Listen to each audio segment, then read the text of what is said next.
The wedding hall glittered like a dream, every crystal chandelier reflecting soft golden light that danced across the marble floors. Laughter floated through the air as couples twirled and champagne sparkled in their hands. At the farthest corner of the grand ballroom, almost hidden behind the floral arrangements, sat Claire Lawson, her silver gown glistening faintly under the lights. Her wheelchair blended into the shadows just the way she wanted. She had told herself she was fine being alone, that she didn't care for the stares or the whispers that followed her wherever she went.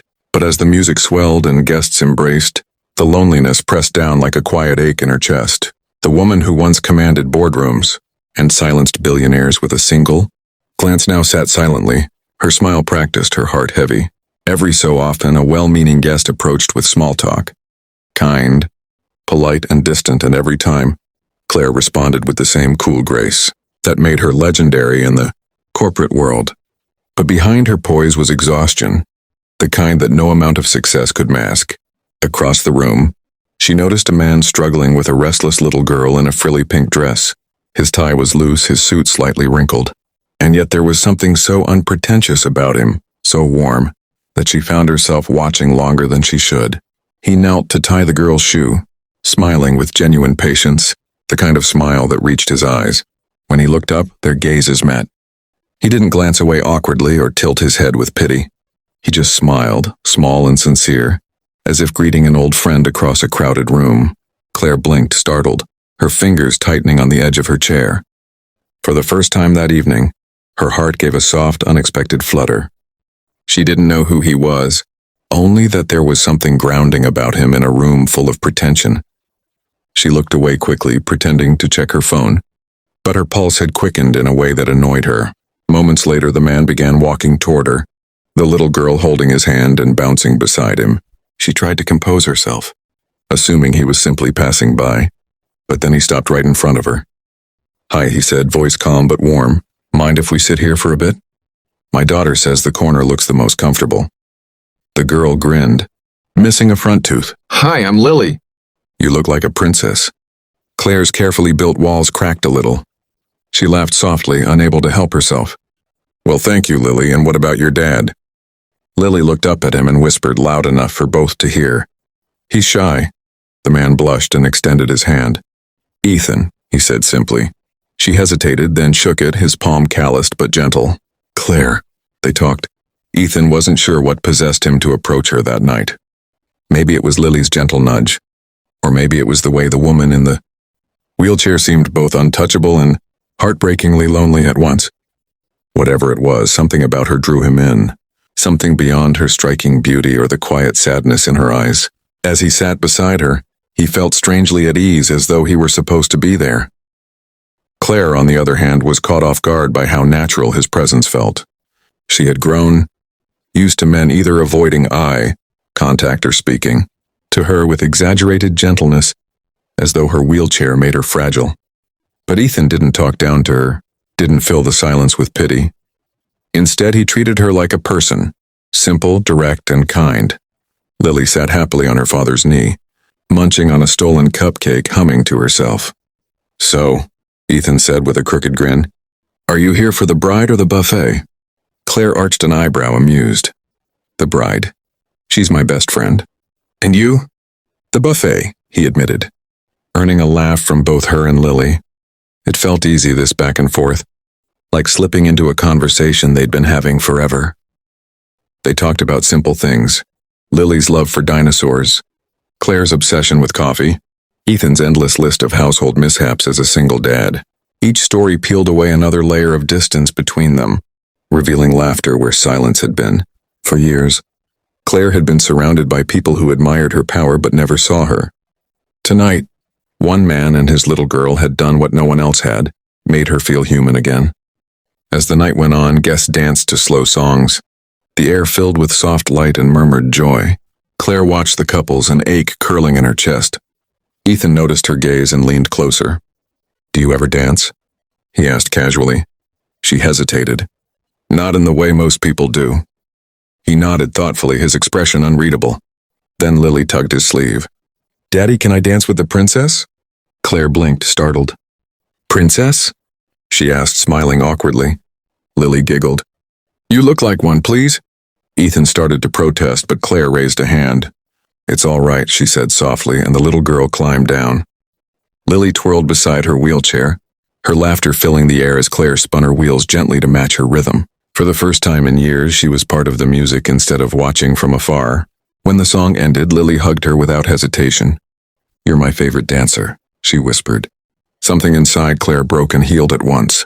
She looked up at Ethan, who stood there with an expression she couldn't quite read, something between admiration and disbelief. You're good with her, she said quietly. She's all I've got, he replied, his voice warm but tired. Her mom left when she was 3. It's been just us since then. Claire didn't know what to say, but the music shifted into something slower, deeper. The kind of song that made people lean into each other, forget the crowd and melt into the rhythm. Around them, couples swayed beneath the golden chandeliers. But in their small corner, time seemed to pause. Claire's fingers tapped lightly on her lap, following the beat. She tried not to stare at the dance floor, but her eyes betrayed her, drawn to the motion, to the laughter, to everything she used to love before life confined her to wheels instead of heels. She looked away quickly, busying herself with adjusting the edge of her shawl, when Ethan's voice broke through her thoughts. You look like you want to be out there, he said softly. She glanced up at him, half smiling. Old habits. I used to love dancing. Used to? He asked, tilting his head. You don't anymore? Her eyes flickered toward her wheelchair. Not exactly built for waltzes. He paused for a moment, then gave her that same quiet grin that had disarmed her all evening. Maybe not the usual kind, but who says you can't dance your way? Before she could respond, he stood and walked around to her side, lowering himself until he was level with her eyes. May I? He asked, extending his hand like a gentleman straight out of an old movie. Claire stared at him, unsure whether to laugh or refuse.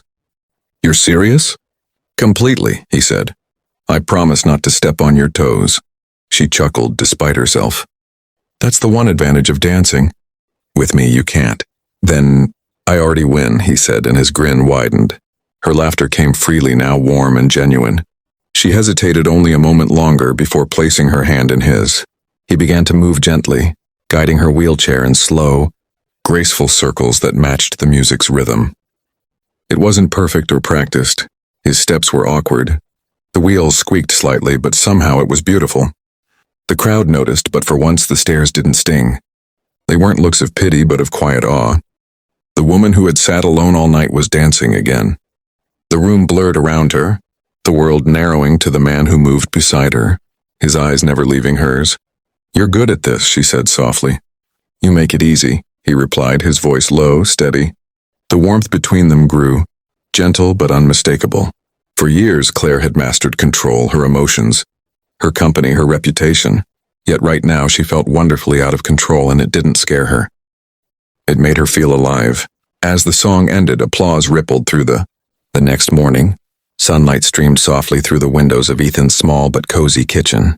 The scent of pancakes filled the air, warm and comforting, blending with the sound of Lily's giggles as she stood on a stool, stirring the batter with more enthusiasm than skill. Daddy, it's too thick, she declared, waving the spoon dramatically. That's how you make them fluffy. Chef Lily, Ethan replied, flipping one expertly on the skillet. His shirt sleeves were rolled up, his hair slightly messy, and there was flour smudged on his cheek. The doorbell rang, and Lily nearly dropped the bowl in excitement. She's here, she squealed, jumping down before Ethan could stop her. Claire sat in her car for a moment outside his house, gripping her phone nervously. She had told herself she was only coming for pancakes, that it wasn't a date, that she just didn't want to disappoint Lily. But her heart hadn't raced like this in years. She smoothed her blouse, took a deep breath, and wheeled herself up the short ramp Ethan had built the night before. When he opened the door, his expression was both surprised and relieved. You actually came, he said with a grin. I did say I'd think about it, she teased. Well, I'm glad you didn't think too long, he said, stepping aside to let her in. His home was small but full of warmth. Colorful drawings taped to the fridge, mismatched furniture, a faint scent of cinnamon and coffee. It felt lived in, real, so different. From her glass and steel penthouse where everything was perfectly arranged but lifeless. Welcome to our castle, Ethan said dramatically, earning a giggle from Lily. It's perfect, Claire replied, smiling genuinely. They ate pancakes at the little wooden table, Lily talking nonstop between bites. Claire laughed more in that hour than she had in months, her usual guarded poise melting away with every silly story. When Ethan poured her coffee, their fingers brushed briefly, sending a spark through her chest. You weren't kidding, she said, tasting the pancakes. These are incredible. Told you, he said proudly. Secret ingredient, too much love from my assistant chef. Hey, Lily protested, throwing a strawberry at him, which Claire caught midair. They all laughed, the sound echoing through the tiny kitchen like music. After breakfast, Lily begged them to build a fort in the living room. Ethan groaned in mock protest, but Claire joined eagerly, helping drape blankets over chairs, holding pillows while Lily arranged her castle. Soon the three of them sat beneath the soft, dim light filtering through their makeshift fortress. Lily curled up beside Claire, resting her head on her lap as Ethan handed her a mug of cocoa. You know, Claire said quietly, the weeks that followed felt like something out of a dream Claire didn't know she was allowed to have. Ethan and Lily became constants in her world. A breakfast here, a walk in the park there, movie nights that turned into laughter-filled evenings. Her once sterile, silent life now pulsed with warmth and noise. She had never imagined she'd enjoy sticky pancake, fingers on her designer table, or bedtime stories, read in mismatched voices, but she did. Ethan grounded her. He didn't see her chair, her title, or the armor she'd spent years perfecting. He saw the woman beneath, the one who still longed to be touched, to be loved without conditions. But one evening at a charity gala she hosted, that fragile joy began to crack. The cameras flashed mercilessly as reporters whispered behind cupped hands. The CEO and the single dad, one sneered. He's lucky she pities him. Claire forced a smile, but the words cut deep. She slipped away quietly, escaping to the balcony, her chest tight with shame she thought she'd buried years ago. The cool air stung her face.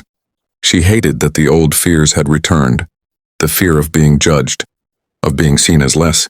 Then she heard footsteps. You ran away from your own party, Ethan said softly, joining her under the silver light. She tried to smile but failed. I just needed a minute. You mean you needed to hide, he said gently. She turned to him, eyes glistening. You don't understand, Ethan, this world, it's cruel. People don't forget what they see first. You and Lily, you deserve someone uncomplicated. He shook his head, stepping closer. No, Claire, you think too much about what people see. I care about what I feel. And when I'm with you, I feel home. Her breath hitched.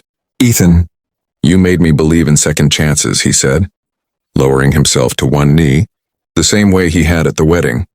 So tell me, Claire Lawson, will you be my date? Not for tonight, not for show, but for life? Tears welled in her eyes as the world blurred around them. Yes, she whispered, her voice trembling with joy. Lily appeared behind him, clapping her small hands. She said yes. Ethan laughed, pulling Claire into his arms, the city lights shimmering around them. For once there was no pity, no fear, just love, raw and real. And as the music drifted from inside, Claire leaned into him, realizing that sometimes the best love stories aren't found in perfect places. They're built by imperfect hearts that choose each other anyway.